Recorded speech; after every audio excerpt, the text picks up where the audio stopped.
All right, time to reveal the answer to our juicy question of the afternoon. 35% of millennials are worried the Christmas dinner table conversation will turn into this. I said a food fight, but I think that's a little extreme. I feel like it's maybe at that age. When are you going to get married? When are you going to have kids? Oh, you know, yeah, along those step. lines.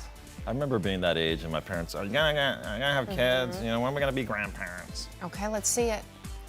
Questions about your relationships. Kind of, sort of. Yeah, because, you know, they always want to pry a little bit. Who are you dating? Right. You know, and if they approve. Yeah, exactly. And that's really a the biggie. thing. So Good luck with that. They didn't approve of some of my girlfriends, that's for sure.